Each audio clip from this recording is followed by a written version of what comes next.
Escuché el nombre de mi novio en un podcast de crimen real.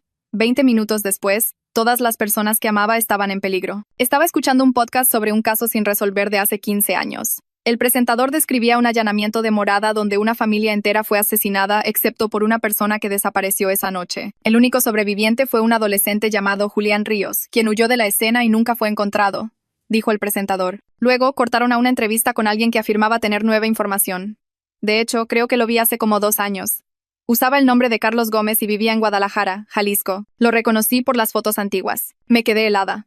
El nombre de mi novio era Carlos Gómez y vivíamos en Guadalajara. Entré a la sala, donde Carlos estaba sentado en el sillón. Mi amor, alguien en este podcast acaba de decir que vio a la persona desaparecida usando tu nombre exacto en Guadalajara. Pensé que se reiría de la extraña coincidencia, pero en lugar de eso, se puso pálido como el papel. Tenemos que irnos ya, dijo, levantándose de un salto. Ya estaba agarrando sus llaves y su cartera. Prepara una maleta solo con lo esencial. Tenemos quizás 20 minutos antes de que lleguen aquí. El corazón se me empezó a acelerar. Su voz era completamente diferente. Carlos, me estás asustando. ¿Qué está pasando? Me agarró por los hombros. Mi verdadero nombre es Julián Ríos. Yo estaba en esa casa hace 15 años cuando mataron a mi familia. He estado escondiéndome desde entonces, y si ese podcast acaba de transmitir mi nombre y ubicación actual, la gente que lo hizo me va a encontrar. Sentí como si el suelo desapareciera. Es una locura. Trabajas en sistemas. He estado en la casa donde supuestamente creciste. Corrió hacia el cuarto. Todo eso es falso. Llevo 15 años huyendo. Sacó una maleta de lona del closet. Adentro había fajos de billetes, 3 identificaciones falsas y un arma. ¿Cuánto tiempo llevas mintiéndome? Me miró mientras metía ropa en otra mochila. Sobre todo, mi trabajo no es real. Mi pasado no es real. Incluso mis sentimientos por ti empezaron como algo más. Me pasó una mochila. Mete ropa y documentos aquí. Ni celular. Ni laptop. Empecé a empacar en piloto automático. ¿Por qué mataron a tu familia? Se detuvo. Mi padre iba a testificar. Mataron a todos para mandar un mensaje. Yo sobreviví solo porque no estaba en casa esa noche. Mi celular vibró y Carlos lo agarró. Miró la pantalla y se puso aún más pálido. Ya están aquí. Me mostró una foto de nuestro edificio de departamentos tomada desde el otro lado de la calle. Aventó mi celular contra la pared. Esta gente me ha buscado por 15 años. En el segundo que esa mujer dijo mi nombre y esta ciudad, probablemente movilizaron a su gente. Sacó una segunda arma de debajo del colchón. ¿Sabes usar esto? Negué con la cabeza. Entonces, quédate detrás de mí. Y si te digo que corras, corres. Fuimos a la puerta principal y miró por la mirilla. Se echó para atrás. Hay alguien en el pasillo. Sentí un frío que me recorrió todo el cuerpo. ¿Hay otra salida? Negó con la cabeza. La escalera de incendios termina en un callejón donde seguro están esperando. Tocaron a la puerta. Carlos Gómez, solo queremos hablar. Carlos me empujó hacia el baño. Métete a la tina y no te levantes, oigas lo que oigas. La puerta estalló hacia adentro y Carlos disparó 2 veces. Escuché a alguien caer y más pasos subiendo por las escaleras. Me agarró del brazo. Vamos a salir por la ventana. Mantente agachada. Salimos a la escalera de incendios y podía escuchar gritos desde adentro. Logramos bajar un piso antes de que alguien empezara a disparar desde abajo. Carlos respondió el fuego y me jaló hacia una escalera que daba al techo del siguiente edificio. Corrimos por 2 azoteas antes de bajar a un callejón diferente. Un coche se detuvo y Carlos levantó el arma, pero un hombre gritó, «¡Soy yo, súbanse!». Carlos me empujó al asiento trasero y saltó adentro. El hombre aceleró justo cuando varias personas llegaban corriendo a la esquina. «¿Quién eres?», pregunté. El hombre me miró por el retrovisor. «Soy Jaime. Llevo 15 años ayudando a Julián a esconderse, moviendo dinero, creando nuevas identidades». Carlos respiraba con dificultad. «¿Cómo me encontraron tan rápido?». Jaime puso una cara seria. «Ese podcast se hizo viral en la última hora. Alguien tomó una captura de pantalla de la parte sobre Guadalajara y tu nombre. Yo no podía procesar nada de esto». Carlos se giró hacia mí y su rostro era completamente diferente. «Necesito decirte algo más. La razón por la que me acerqué a ti no fue casualidad. Tu padre iba a testificar con mi padre hace 15 años. Se escondió en el último minuto. La organización ha estado buscando a nuestras 2 familias. Yo te encontré para protegerte. Y para encontrar a tu padre. Todo se detuvo. Mi papá vende seguros en Monterrey». Jaime habló. «Tu padre ha estado usando el nombre de Ricardo Herrera por 15 años. Su nombre real es Miguel Aguilar. Era el socio de mi padre. Ambos presenciaron el mismo crimen». Entonces recordé algo del podcast. Mencionaron otro nombre. Dijeron que buscaban a un tal Miguel Aguilar y que creían que podría estar en Nuevo León. La cara de Carlos se puso blanca. ¿Dijeron algo más? Mi mente iba a 1000 por hora. Dijeron que alguien afirmó haberlo visto recientemente. Jaime golpeó el volante. «Si mencionaron Nuevo León, ya van en camino a buscar a tu padre». Jaime dio una vuelta cerrada y me agarré del asiento mientras acelerábamos por calles estrechas que no reconocía. Mi novio no era mi novio y mi padre no estaba muerto. y había gente intentando matarnos activamente en este preciso momento. Seguía mirando la nuca de Julián mientras él se giraba cada pocos segundos para revisar si nos seguían. Había estado haciendo esto durante 15 años, viviendo como una presa, y yo no tenía ni idea porque estaba demasiado ocupada creyendo sus mentiras sobre trabajar en sistemas y haber crecido en Querétaro. Jaime se metió por un callejón y salió a otra calle. Luego dio 3 vueltas más al azar antes de dirigirse a lo que parecía la zona industrial. Mis manos temblaban y me di cuenta de que todavía sostenía la mochila que había empacado en quizás 30 segundos, antes de que nuestro departamento explotara en disparos. Todo lo que poseía estaba allí atrás. Mi laptop con todas mis fotos, mi ropa, las joyas que mi mamá me dio en mi graduación. Todo abandonado mientras extraños con armas lo revisaban buscando pistas sobre dónde fuimos. Nos metimos en un estacionamiento subterráneo debajo de una especie de bodega y Jaime condujo hasta la esquina trasera donde esperaba otro coche. Se bajó rápido y empezó a transferir las maletas entre los vehículos mientras Julián finalmente se giraba para mirarme directamente. Su rostro era diferente ahora, más duro, como si se hubiera quitado una máscara que yo ni siquiera sabía que llevaba. Abrió la boca como si fuera a decir algo, pero Jaime lo interrumpió. Teníamos que movernos ya, cambiar de vehículo cada pocas horas para que no pudieran rastrearnos. Me subí al nuevo coche, un sedán sencillo que olía a café y cigarros, y ya estábamos en movimiento antes de que pudiera ponerme el cinturón de seguridad. Julián estaba ahora en el asiento del copiloto y mantenía los ojos en el espejo lateral, buscando coches que pudieran estar siguiéndonos. Jaime subió de nuevo a la calle y se dirigió a la autopista hacia el sur. Nadie habló durante quizás 10 minutos. Y el silencio se sentía pesado e incorrecto. Entonces Julián se giró en su asiento para verme y empezó a hablar. Dijo que pasó 2 años buscando a mi padre después de que tuvo la edad suficiente para empezar a buscar por su cuenta. Rastreó a cada Miguel Aguilar del país, siguió pistas falsas, pagó a gente por información que no llevaba a ninguna parte. Entonces me encontró a mí. Encontró mis redes sociales y mi dirección y se dio cuenta de que yo era la hija. Pensó que si se acercaba a mí, yo podría eventualmente llevarlo a donde mi papá se escondía. Quizás yo mencionaría algo útil, o quizás mi papá me contactaría y Julián estaría allí para verlo. Así que planeó un encuentro en la cafetería a la que yo iba cada mañana antes de clases. Aprendió mi horario y mis hábitos. Y se aseguró de que siguiéramos topándonos hasta que yo pensara que era el destino o la suerte, o cualquier estupidez que yo creía sobre el universo uniendo a la gente. Sentí una opresión en el pecho y no podía respirar. Le pregunté si algo entre nosotros había sido real. Algo, aunque fuera un solo momento. Se quedó callado demasiado tiempo, y lo observé mientras decidía qué decir. Finalmente dijo: empezó como vigilancia, pero se complicó. Eso fue todo. Esa fue su respuesta. Complicado. Dolió peor que si solo hubiera dicho que no, porque significaba que seguía calculando, seguía decidiendo qué verdad darme y cuál guardarse. Quería gritarle o golpearlo o saltar del coche en movimiento, pero me quedé allí sentada, paralizada. Jaime intervino y dijo que debíamos concentrarnos en llegar a Nuevo León antes de que la organización encontrara a mi padre. Sacó una laptop de debajo de su asiento y la abrió mientras manejaba con una mano. La giró para que yo pudiera ver la pantalla. Allí estaba el episodio del podcast. El que empezó todo esto hacía quizás 2 horas. Ya tenía 200,000 descargas, y la sección de comentarios estaba llena de gente teorizando sobre dónde podría estar Julián ahora. Alguien había tomado una captura de pantalla de la parte sobre Guadalajara y Carlos Gómez, y la había publicado en todas partes. Otra persona discutía posibles ubicaciones en la ciudad basándose en registros de propiedad que habían encontrado en línea. Internet básicamente había hecho el trabajo de la organización por ellos, reduciendo el área de búsqueda a unos pocos kilómetros cuadrados. Jaime cerró la laptop y dijo que teníamos quizás 12 horas de ventaja, si teníamos suerte. Paramos en un área de descanso a 2 horas de Guadalajara y Jaime se bajó para hacer llamadas a sus contactos. Julián y yo nos sentamos en el coche en un silencio incómodo. Y yo trataba de decidir qué emoción sentir primero. ¿Debería estar más enojada por las mentiras o más aterrorizada por la gente que nos cazaba? Ambos sentimientos luchaban por espacio en mi cerebro y no podía procesar ninguno correctamente. Miré por la ventana a las familias que iban a los baños y compraban cosas en las máquinas expendedoras, viviendo sus vidas normales mientras yo estaba sentada aquí, enterándome de que todo lo que conocía era falso. Julián empezó a hablar sin que yo se lo pidiera.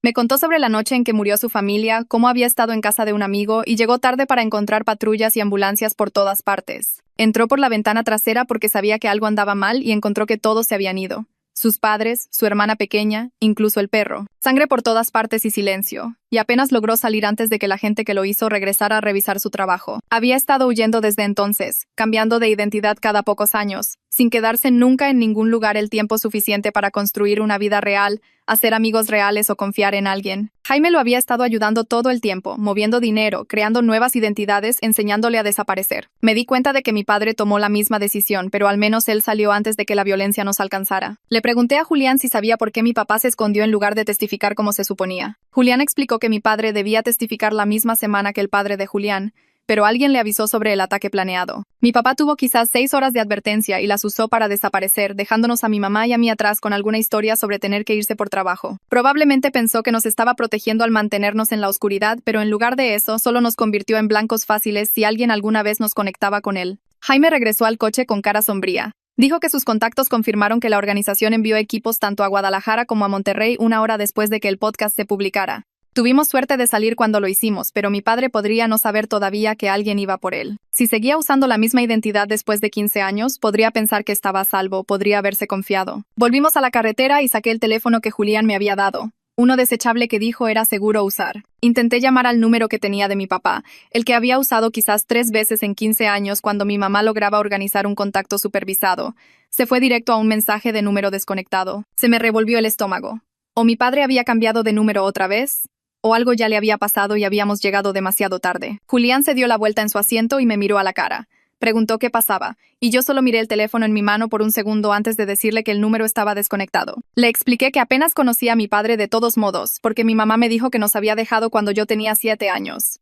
Dijo que se mudó por trabajo y ya no quería ser parte de nuestras vidas. Crecí pensando que mi papá simplemente nos había abandonado, que eligió su carrera sobre su familia y nunca miró atrás. No tenía idea de que estaba en protección de testigos o que algo de esto estaba conectado con el crimen organizado o con gente siendo asesinada. Toda mi infancia se construyó sobre una mentira y ahora se suponía que debía aceptar que todo lo que creía sobre mi familia era falso. Jaime mantuvo los ojos en la carretera, pero habló desde el asiento del conductor. Dijo que mi madre probablemente tampoco sabía toda la verdad, que la protección de testigos mantiene a las familias separadas y en la oscuridad para prevenir exactamente este tipo de situación. Si mi mamá supiera dónde estaba mi papá o por qué se fue realmente, podría accidentalmente revelar información o ser utilizada como palanca. Todo el sistema estaba diseñado para asegurarse de que nadie supiera nada, lo que significaba que mi mamá pasó 15 años pensando que su esposo la abandonó, cuando en realidad él estaba tratando de protegernos. Pero ahora que la organización sabe que debe buscar a la familia de Miguel Aguilar, mi mamá también podría estar en peligro. Descubrirían que Miguel tenía esposa e hija, y si no podían encontrarlo a él, podrían intentar usarnos a nosotras para hacerlo salir. Agarré el brazo de Julián y le dije que me diera su teléfono, ahora mismo. Me lo entregó sin discutir y marqué el número de mi mamá con manos temblorosas. Contestó al tercer timbrazo, sonando confundida por el número desconocido. No le di tiempo de hacer preguntas, solo le dije que necesitaba salir de la casa ahora mismo e ir a quedarse con su hermana, sin explicar por qué. Traté de mantener la voz calmada para que no entrara en pánico, pero mis manos apretaban tanto el teléfono que mis nudillos se pusieron blancos. Mi mamá empezó a preguntar qué pasaba y por qué llamaba desde un número extraño. Quería saber si yo estaba bien, dónde estaba y en qué tipo de problemas me había metido. Yo solo seguí repitiendo que necesitaba irse inmediatamente y que le explicaría todo después. Le dije que empacara una maleta, se subiera a su coche y condujera a casa de mi tía Sara, y que no le dijera a nadie a dónde iba. Mi voz se volvía más aguda y rápida, y podía oír el miedo filtrándose sin importar cuánto intentara sonar normal. Finalmente aceptó porque podía oír en mi voz que algo estaba realmente mal. Dijo que estaba agarrando su bolso y que se iría en 5 minutos. Le dije que la amaba y colgué antes de que pudiera preguntar algo más. Jaime cambió de carril y se incorporó a una autopista diferente en dirección este. Dijo que íbamos a conducir toda la noche para poner la mayor distancia posible entre nosotros y Guadalajara. Julián y Jaime se turnarían al volante mientras yo intentaba dormir en el asiento trasero, pero sabía que dormir no iba a ser posible. Condujimos durante horas con Jaime al volante primero, mientras Julián se sentaba en el asiento del copiloto, vigilando los espejos constantemente. Me acosté en la parte de atrás y cerré los ojos, pero me despertaba sobresaltada cada pocos minutos. Cada par de faros detrás de nosotros se sentía como una amenaza, como si tal vez la organización nos hubiera encontrado de nuevo y nos estuviera siguiendo a través de los estados. Me quedaba dormida quizás 10 minutos y luego me despertaba de golpe pensando que había oído disparos o sintiendo que el coche daba un volantazo. Vi a Julián observándome por el espejo con una expresión que no pude descifrar. Podría haber sido preocupación o culpa, o tal vez solo cálculo, y odiaba no poder notar la diferencia. Paramos una vez a cargar gasolina en una estación en medio de la nada. Jaime pagó en efectivo mientras Julián y yo nos quedamos en el coche. Nadie habló mucho durante el viaje. El sol salió en algún lugar de Zacatecas y nos detuvimos en un paradero de tráileres cerca de la frontera estatal para cambiar de conductor e ir al baño. Entré y me eché agua en la cara en el lavabo, mirando mi reflejo y apenas reconociendo a la persona que me devolvía la mirada. Cuando salí, Jaime estaba de pie junto al coche con el teléfono pegado a la oreja y su rostro se había puesto completamente pálido. Julián estaba cargando gasolina y vio la expresión de Jaime al mismo tiempo que yo. Ambos nos acercamos mientras Jaime colgaba la llamada. Nos dijo que alguien acababa de intentar llevarse a mi mamá de su casa hacía 1 hora. 2 hombres se presentaron diciendo ser policías e intentaron entrar a la fuerza, pero ella ya se había ido siguiendo mi advertencia. La fallaron por unos 20 minutos y los vecinos llamaron a la policía real cuando vieron a los hombres derribando la puerta. La realidad me golpeó como un puñetazo en el estómago. Esta gente mataría a cualquiera conectado con los testigos, y mi mamá casi muere por los secretos que mi padre nos ocultó. Estuvo a 20 minutos de ser secuestrada o asesinada por gente que buscaba información que ella ni siquiera tenía. Sentí que la ira reemplazaba al miedo, caliente y aguda en mi pecho.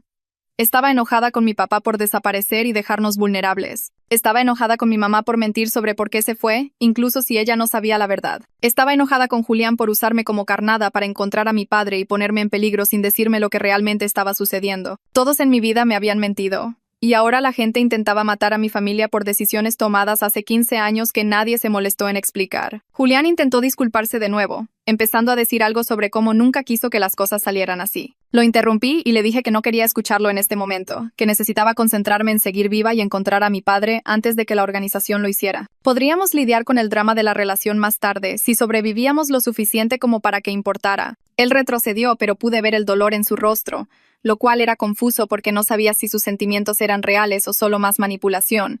Tal vez realmente le importaba, o tal vez solo era bueno fingiendo. De cualquier manera no cambiaba lo que había hecho ni la situación en la que estábamos. Regresamos al coche, con Julián conduciendo esta vez, y cruzamos a San Luis Potosí mientras el sol de la mañana subía. Jaime sacó un mapa y explicó que estábamos tomando una ruta más larga para evitar las autopistas principales donde la organización podría tener gente vigilando. La autopista de Cuota sería más rápida pero también más peligrosa.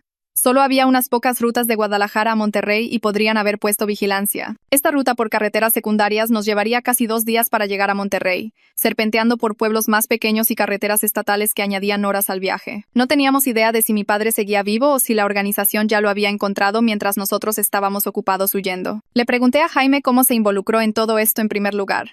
Me miró por el espejo y explicó que era un agente federal hace 15 años y ayudó a la familia de Julián a prepararse para testificar. Era parte del equipo que organizaba su protección, asegurándose de que tuvieran todo lo necesario para estar a salvo hasta el juicio. Cuando la protección falló y todos murieron, se sintió responsable por no haber visto venir la amenaza. Renunció a la agencia y pasó los últimos 15 años ayudando a Julián a sobrevivir fuera del sistema oficial, moviendo dinero, creando nuevas identidades y enseñándole a desaparecer. Había estado violando leyes y arriesgándose a ir a prisión para mantener vivo a un chico porque no pudo salvar al resto de la familia. Esa revelación me pesó en el pecho mientras seguíamos conduciendo por el oscuro paisaje de San Luis Potosí. Jaime estaba violando leyes federales y arriesgándose a la cárcel para mantener vivo a Julián, y ahora estaba haciendo lo mismo por mí, aunque nos acabábamos de conocer hacía unas horas. No sabía si eso lo convertía en una especie de héroe o solo en alguien que no podía superar su culpa, pero al menos entendía por qué nos estaba ayudando. Las motivaciones de Julián seguían siendo un desastre de mentiras y medias verdades que yo no podía descifrar. Condujimos otras 3 horas antes de que Jaime se detuviera en un motelucho que parecía no haber sido actualizado desde los años 70.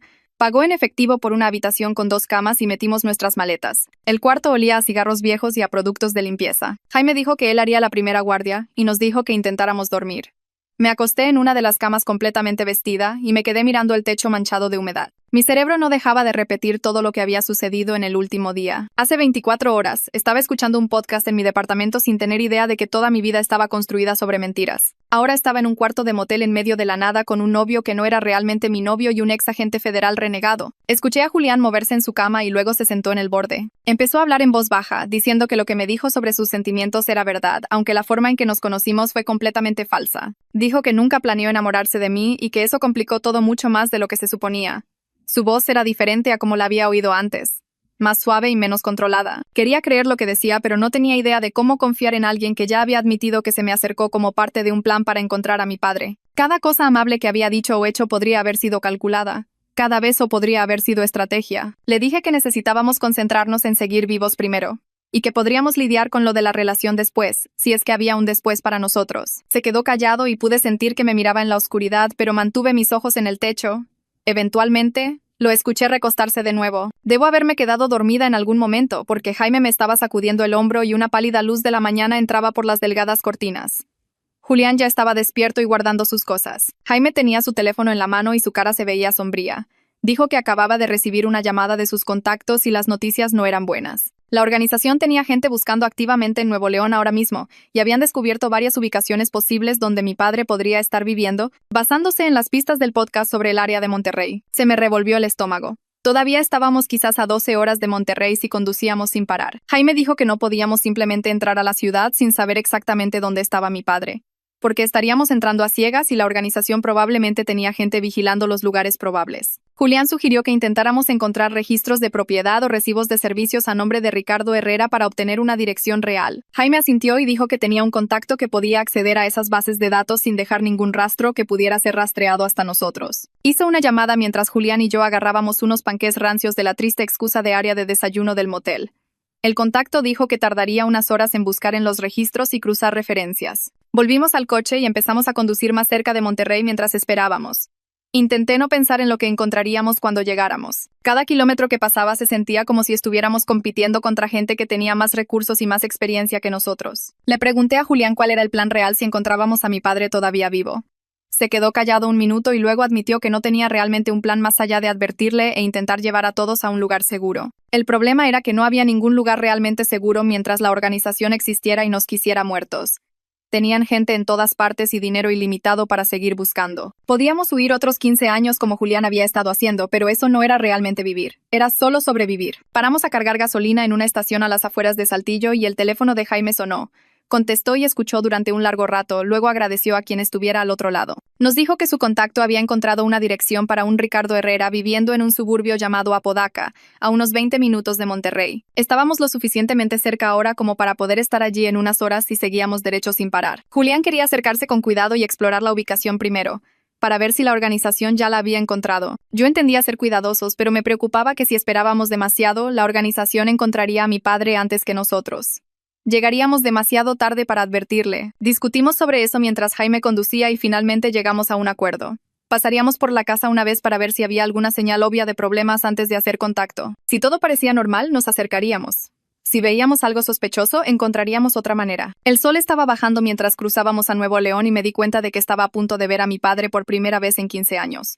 No tenía idea de si siquiera me reconocería o qué se suponía que debía decirle. La última vez que lo vi, yo tenía 7 años y él era solo mi papá que iba a trabajar, volvía a casa y me leía cuentos antes de dormir. Ahora era un extraño que había estado viviendo bajo un nombre falso y tenía evidencia que podría derribar a una organización criminal. No conocía a esa persona en absoluto. Cruzamos a Nuevo León alrededor del mediodía y no podía dejar de revisar los espejos como Julián lo había estado haciendo durante las últimas 12 horas. Cada coche detrás de nosotros se sentía como una amenaza. Cada salida que pasábamos me hacía preguntarme si deberíamos tomarla y desaparecer en otro lugar en vez de conducir directamente hacia lo que sea que nos esperaba en Monterrey. Julián se sentó en el asiento del copiloto, limpiando una de las armas que había agarrado del departamento. Sus manos se movían automáticamente, como si hubiera hecho esto 1000 veces antes. Lo observé e intenté hacer coincidir esta versión de él con el tipo que solía hacerme el desayuno y quejarse de su falso trabajo en sistemas. No encajaban en mi cabeza. Jaime mantuvo la velocidad exactamente en el límite. Explicó que si nos detenía la policía ahora, sería lo peor que podría pasar. Teníamos armas, identificaciones falsas y una cajuela llena de efectivo que levantaría todas las alertas si un policía registraba el coche. Sentía el estómago apretado y me di cuenta de que no había comido nada desde esos panqués rancios en el motel. Comer parecía imposible en este momento. El paisaje cambió a medida que nos acercábamos a la ciudad. Las montañas aparecieron a lo lejos y las casas comenzaron a aparecer con más frecuencia a lo largo de la autopista. Julián guardó el arma y sacó su teléfono para revisar la dirección que Jaime había obtenido de su contacto. Hizo zoom en un mapa de Apodaca y estudió las calles alrededor de la casa de mi padre. Señaló qué calles tenían las mejores rutas de escape y cuáles podrían atraparnos si las cosas salían mal. Lo escuché planear como si fuéramos a robar un banco en lugar de intentar salvar la vida de mi padre. El sol comenzó a bajar y la luz se volvió naranja sobre los edificios mientras tomábamos la salida hacia Apodaca. Jaime condujo lentamente por calles residenciales mientras Julián observaba todo. Gente normal regresaba a casa del trabajo, paseaba perros y vivía vidas ordinarias. No tenían idea de que pasábamos junto a ellos con armas, huyendo de personas que mataban familias enteras. Dimos vuelta en la calle donde vivía mi padre y Jaime redujo aún más la velocidad. Las casas aquí eran pequeñas y viejas, pero bien cuidadas. El césped estaba cortado y había coches en las cocheras. Todo parecía completamente normal. Entonces Julián señaló hacia adelante. Un sedán oscuro estacionado a la derecha, unas 4 casas más adelante de la dirección que teníamos. El coche tenía vidrios polarizados y placas de otro estado. Un hombre estaba sentado en el asiento del conductor mirando su teléfono, pero su postura era demasiado alerta. Estaba vigilando algo. Jaime pasó de largo sin detenerse y miré la casa con la dirección que buscábamos. Era sencilla, de color beige, con un pequeño porche y nada especial. Mi padre había estado viviendo allí durante 15 años y yo nunca lo supe. Dimos vuelta en la esquina y Jaime rodeó la manzana. Julián escaneó las otras calles y su rostro se endureció.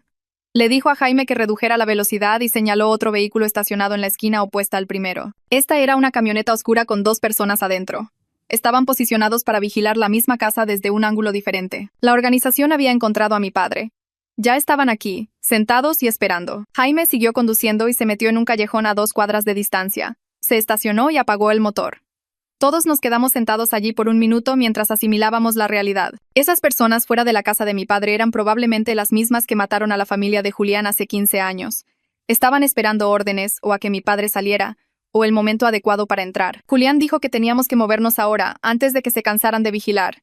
Si decidían entrar mientras aún estábamos planeando, mi padre estaría muerto antes de que pudiéramos advertirle. Jaime preguntó si debíamos llamar a la policía, pero Julián le recordó que la organización tenía gente dentro de las fuerzas del orden. Llamar a la policía podría simplemente traer a más de ellos. Teníamos que hacerlo nosotros mismos. Me sentía enferma pensando en lo que podría salir mal, pero no hacer nada significaba dejar morir a mi padre. Jaime condujo hasta el callejón detrás de la calle de mi padre. Nos bajamos y nos movimos entre las casas, agachados, tratando de parecer que pertenecíamos allí. Mi corazón latía tan fuerte que podía sentirlo en mi garganta. Cruzamos 2 patios traseros y seguía esperando que alguien saliera y nos gritara por invadir la propiedad. Nadie lo hizo. Llegamos a la parte trasera de la casa de mi padre y nos agachamos detrás de una cerca. Julián miró la puerta trasera y las ventanas, buscando alarmas o cámaras. No vio ninguna. Sacó un pequeño juego de herramientas de su chaqueta y se puso a trabajar en la cerradura. Me quedé allí, viéndolo forzar la entrada a la casa de mi propio padre, y toda la situación se sentía demencial. La cerradura hizo clic y Julián empujó la puerta lentamente. Entramos y por primera vez estaba en la cocina de mi padre. Todo estaba silencioso y normal. Había platos en el escurridor junto al fregadero, una cafetera en la barra con una jarra medio llena. El refrigerador zumbaba. Avanzamos por un pasillo y vi fotos en las paredes. Montañas, lagos y lugares que no reconocí. No había fotos de personas. No había fotos mías, ni de mi mamá, ni de su antigua vida. Solo paisajes vacíos, como si hubiera intentado borrar toda conexión con quien solía ser. La sala tenía un sillón, una televisión y libros en los estantes. Había correo sobre una mesita, dirigido a Ricardo Herrera. Aquí era donde mi padre había estado viviendo su vida falsa mientras yo crecía pensando que nos había abandonado. Escuché pasos y me congelé. Un hombre salió de lo que parecía ser un dormitorio, sosteniendo una taza de café. Era mayor de lo que recordaba, con canas y arrugas en la cara que no estaban allí hace 15 años. También estaba más delgado, como si el estrés lo hubiera desgastado con el tiempo, pero sus ojos eran los mismos. Reconocí esos ojos de fotos antiguas y recuerdos lejanos. Nos miró parados en su sala y todo su cuerpo se puso rígido. La taza temblaba en su mano. Me miró fijamente y su rostro cambió. El color se le fue. Abrió la boca pero no salió nada. Me miraba como si estuviera viendo algo imposible. Como si estuviera viendo el fantasma de alguien que había perdido. Dije la palabra antes de poder pensarla. «Papá», mi voz se quebró en esa única sílaba. Su mano se abrió y la taza cayó. Golpeó el suelo y explotó en pedazos. El café salpicó el piso. Dio un paso hacia mí y luego se detuvo, como si no estuviera seguro de si yo era real. Sus ojos se llenaron de lágrimas y pude ver 15 años de todo en su rostro. Culpa, dolor, miedo y alivio, todo mezclado. Estaba mirando a su hija, a la que había dejado cuando tenía 7 años. Yo estaba parada en su sala a los 22, y él se había perdido todo lo de en medio.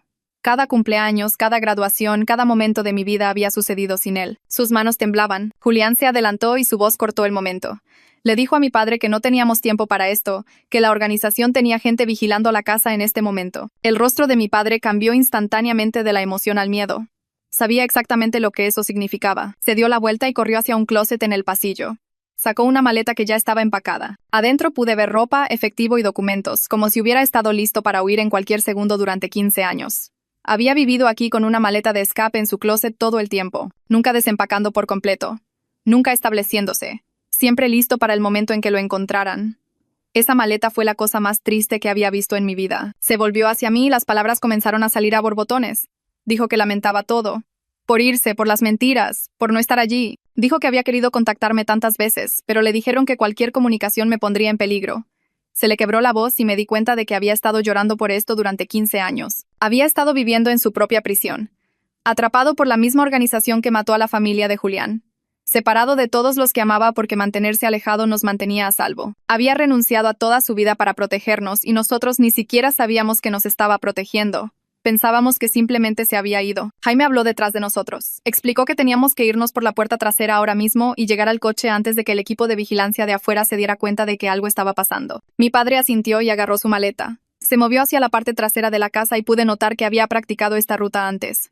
Sabía exactamente por dónde ir y cómo moverse rápidamente sin hacer ruido. Probablemente había repasado este plan de escape en su cabeza 1000 veces. Lo seguimos por la cocina y salimos por la puerta trasera. La cerró con llave detrás de nosotros por costumbre, aunque nunca íbamos a volver aquí.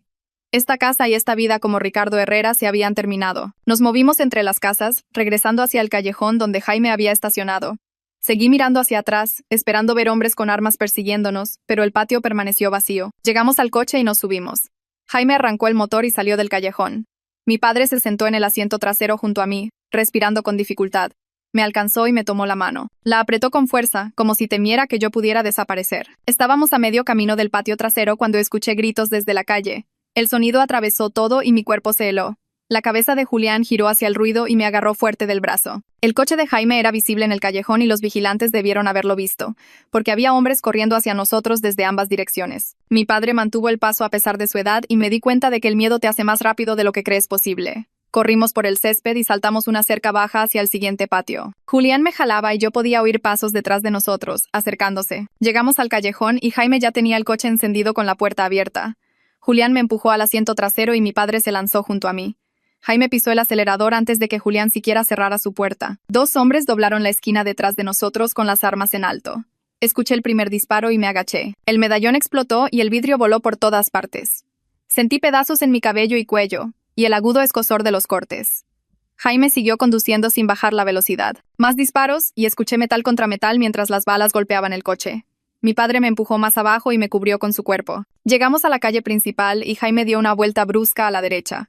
Las llantas rechinaron y me deslicé por el asiento. Había poco tráfico y Jaime zigzagueaba entre los coches. Me incorporé lo suficiente para mirar hacia atrás y vi uno de los vehículos siguiéndonos. Mi padre respiraba con dificultad en el asiento trasero junto a mí. Su pecho subía y bajaba y el sudor le corría por la cara. Me agarró la mano de nuevo y la apretó tan fuerte que dolió. Su voz salió áspera cuando habló. Me dijo que tenía algo que ellos querían. Evidencia que había guardado. Su seguro durante todos estos años. Estaba escondido en una mini bodega al otro lado de la ciudad y podía derribar a toda la organización. Mi mente iba a 1000 por hora porque esto lo cambiaba todo. Julián se dio la vuelta en el asiento delantero y miró a mi padre. Le preguntó por qué mi papá nunca había usado la evidencia antes y era tan poderosa. El rostro de mi padre se arrugó y pareció más viejo que hacía unos minutos. Explicó que estaba demasiado asustado y completamente solo. Pensó que si simplemente se mantenía escondido para siempre y nunca causaba problemas, eventualmente dejarían de buscarlo. Pensó que el tiempo los haría olvidar o pasar a otros objetivos, pero estaba equivocado. Nunca dejaron de buscar y nunca olvidaron. Jaime habló desde el asiento del conductor mientras tomaba otra curva cerrada. Dijo que si la evidencia era real y lo suficientemente fuerte, podíamos llevarla al FBI a la fiscalía, y finalmente terminar con esto en lugar de huir para siempre. Mi padre asintió, sus manos temblaban. Le dio a Jaime la dirección de la bodega. Su voz se hizo más fuerte mientras describía lo que había dentro. Registros financieros que se remontaban a 20 años, conversaciones grabadas entre miembros de la organización, documentación de asesinatos y operaciones criminales. Todo lo necesario para meter a docenas de personas a la cárcel de por vida. Estábamos cruzando Monterrey ahora y podía ver múltiples coches detrás de nosotros en el espejo. Jaime tomaba giros al azar tratando de perderlos. Izquierda, luego derecha, luego izquierda otra vez, a través de colonias que no reconocía. Mi padre siguió hablando, explicando más detalles. Dijo que su socio de negocios fue quien reunió la mayor parte de la evidencia. El padre de Julián tenía acceso a los sistemas financieros de la organización debido a su trabajo. Copió archivos, grabó reuniones y construyó un caso que podía destruirlos. Por eso lo mataron a él y a toda su familia. Necesitaban asegurarse de que la evidencia muriera con él. Pero mi padre tenía copias de todo. El rostro de Julián cambió cuando escuchó esto. Lo vi procesar lo que significaba. El trabajo de su padre podría realmente significar algo. Todas esas muertes podrían no haber sido completamente en vano si podíamos usar la evidencia para obtener justicia. Pude verlo cambiar del modo de pura supervivencia a pensar realmente en contraatacar. Apretó la mandíbula de una manera que nunca había visto. Todo su lenguaje corporal cambió de defensivo a agresivo. Llegamos a las minibodegas y Jaime se dirigió a una entrada trasera. El edificio era de ladrillo viejo con cortinas metálicas. Mi padre saltó antes de que el coche se detuviera por completo. Corrió hacia una unidad cerca del final y forcejeó con las llaves. Le temblaban tanto las manos que se le cayeron una vez. Julián y yo nos bajamos y vigilamos el camino. Pude ver faros en la distancia acercándose. Mi padre finalmente abrió el candado y levantó la cortina. Adentro estaba casi vacío, excepto por algunas cajas en la esquina trasera. Agarró un gran maletín impermeable y corrió de regreso al coche. Nos subimos justo cuando 3 vehículos entraban a la instalación. Sus faros barrieron el edificio. Jaime no dudó. Condujo directo hacia una cerca de alambre en la parte trasera de la propiedad. El metal rechinó contra el coche mientras la atravesábamos. La cerca se rasgó y se dobló, y estábamos de nuevo en las calles de la ciudad. Detrás de nosotros pude ver a los vehículos intentando seguirnos por el hueco que hicimos. Mi padre tenía el maletín abierto en su regazo.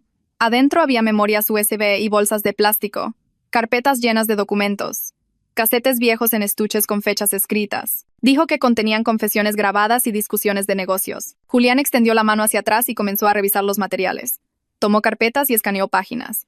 Sus ojos se abrieron más mientras leía. Miró a mi padre y confirmó que este era el tipo de evidencia que podía meter a docenas de personas a la cárcel de por vida.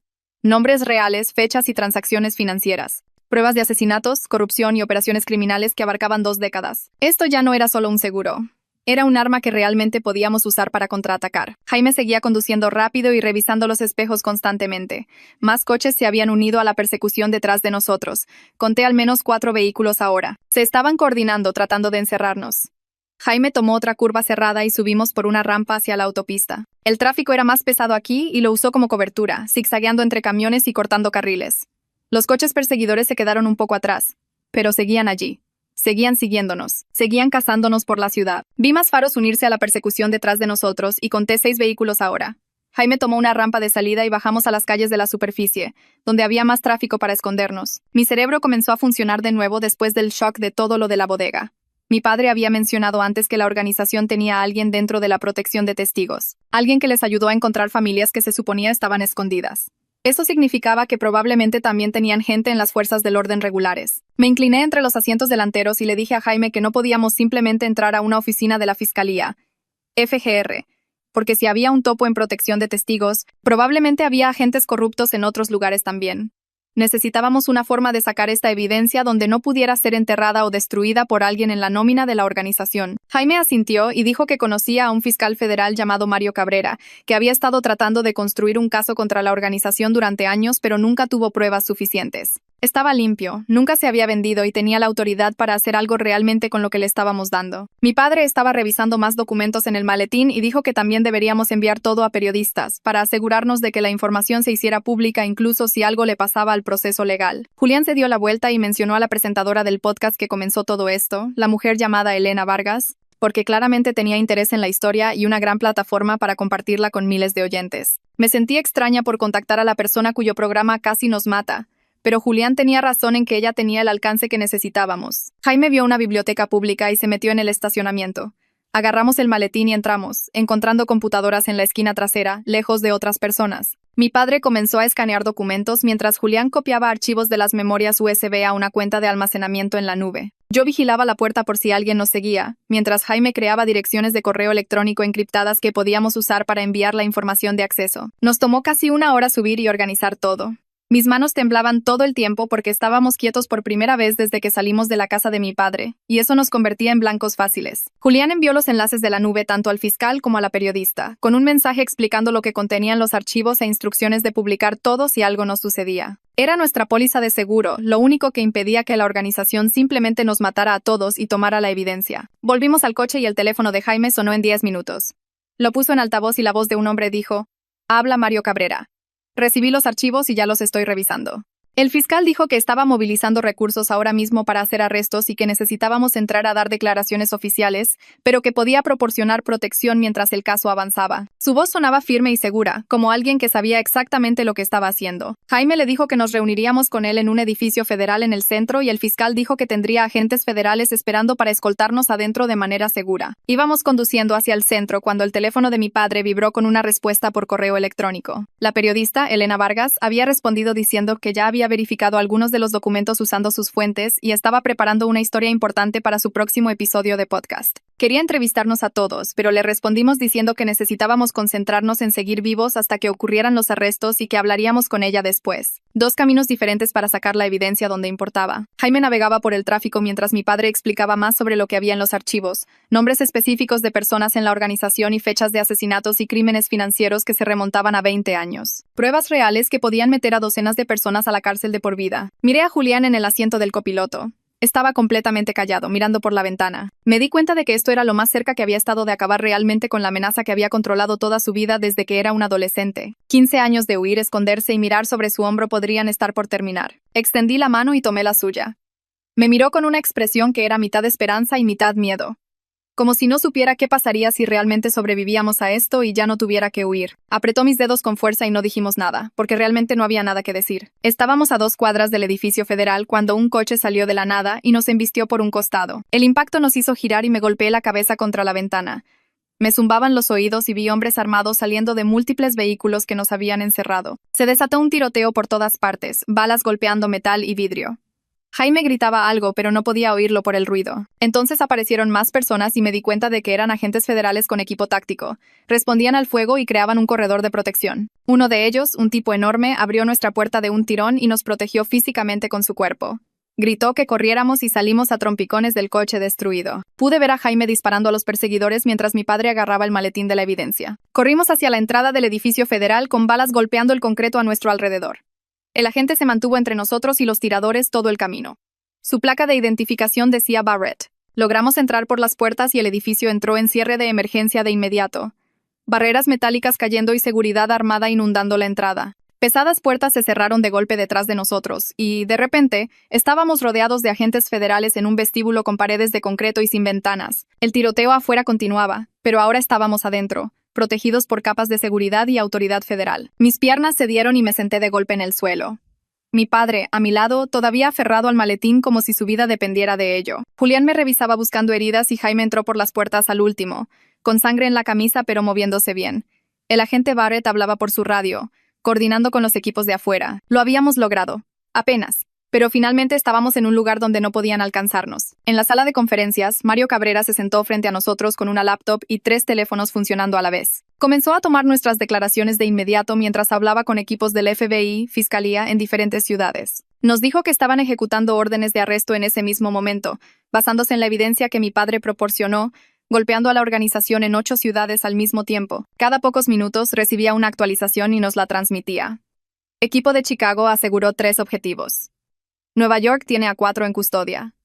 Los Ángeles se mueve en 2 ubicaciones más. Me quedé sentada viendo a este fiscal coordinar lo que parecía una operación militar, y se sentía irreal que esto estuviera sucediendo realmente después de 15 años de esconderse y huir. Mi padre entregó el maletín de evidencia y Mario revisó cada documento, cada grabación, tomando notas y enviando archivos a diferentes equipos. Explicó que habían estado construyendo un caso contra la organización durante años, pero nunca tuvieron pruebas suficientes para que los cargos se mantuvieran. Lo que mi padre mantuvo oculto todo este tiempo era la pieza faltante que conectaba todo. Durante las siguientes 6 horas vimos las noticias en los monitores de la sala mientras ocurrían arrestos importantes en todo el país. Un concejal en Tijuana, un contratista federal en Ciudad de México, un juez estatal en Cancún, todos ellos trabajando en secreto para la organización y ahora todos ellos siendo sacados esposados en televisión en vivo. La historia de Elena Vargas se publicó al mismo tiempo y de repente la evidencia era de dominio público. No podía ocultarse ni enterrarse. Su artículo incluía fotos de documentos, clips de audio de conversaciones grabadas y una cronología detallada de crímenes que se remontaban a 20 años. Lo vi extenderse por las redes sociales en tiempo real. La gente compartía, comentaba y exigía respuestas. La organización no podía hacer desaparecer esto aunque quisiera, porque demasiada gente lo sabía ahora. Mi padre se sentó a mi lado todo el tiempo,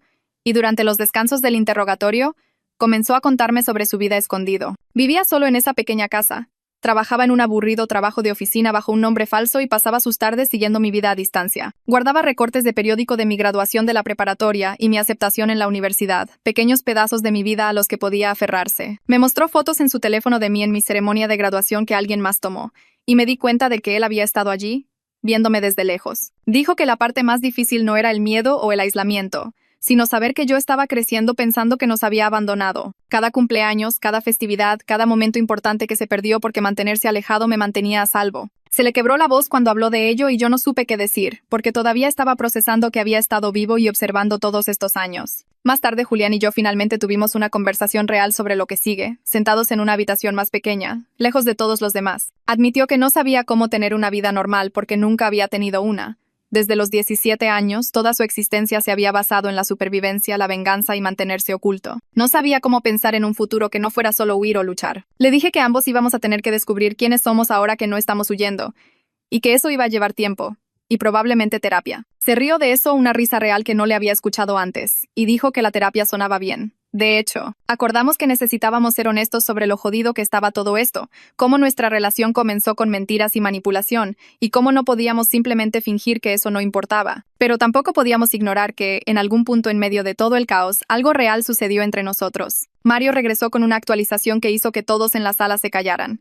Los arrestos se mantenían y tenían suficiente evidencia para mantener a los líderes de la organización encerrados de por vida. Habría juicios y tendríamos que testificar, pero la amenaza inmediata había desaparecido. Las personas que mataron a la familia de Julián y nos cazaron por todo el país estaban bajo custodia y enfrentaban cargos que los pondrían tras las rejas para siempre. Dijo que podíamos empezar a pensar en futuros reales en lugar de solo en la supervivencia. Y esa frase me golpeó fuerte, porque no me había permitido pensar más allá del día siguiente en tanto tiempo. Mi madre llegó al día siguiente, traída por Protección Federal, y vio a mi padre por primera vez en 15 años. Su reencuentro fue complicado y doloroso, lleno de cosas que no podían deshacerse y tiempo que no podía recuperarse.